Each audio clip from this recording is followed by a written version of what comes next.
Recording studio Gopalganj. Music DJ Prince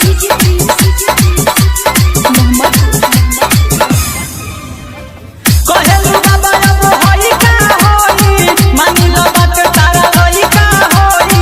कहेलू बाबा अब होई का होई मानी लो बात तारा होई का होई। लेके तू वाला गड़ी कुल्ही पे ए बुची एगो टोटरम काला ए बुची एगो टोटरम काला हाथ फेरना तनी गुली पे।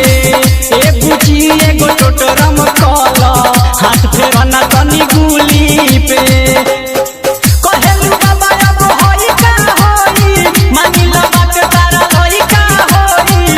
कहेलू बाबा अब होई का होई मानी लो बात तारा होई का होई। लेके तू मला गाड़ी कुल्ही पे ए बुची एगो टोटरम काला ए बुची एगो टोटरम काला हाथ फेरना तनी गुली पे।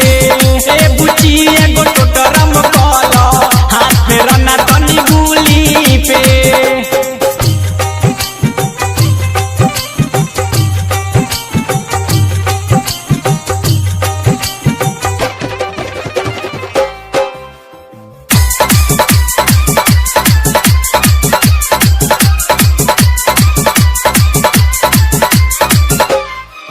तनी फूलवा चढ़ावो छक पानी के गिरावो।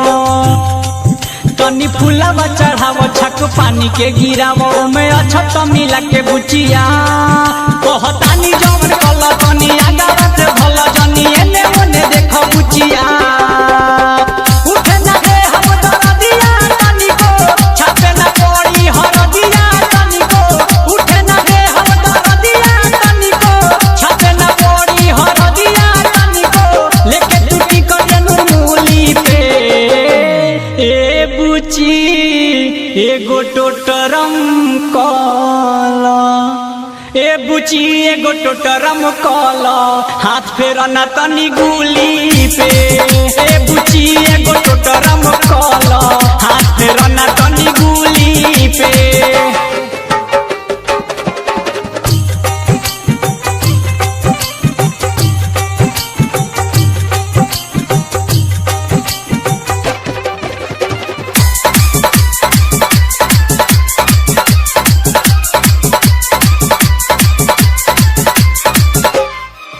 तनी घुंघटा हटावो बात बाटे का बतावो।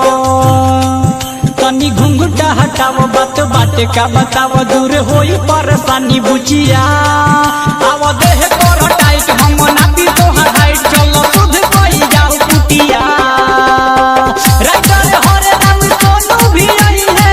एसपी संदीप हाथ घंटी बजाई है। राइटर हरे राम विकास भी आई है। एसपी संदीप हाथ घंटी बजाई है।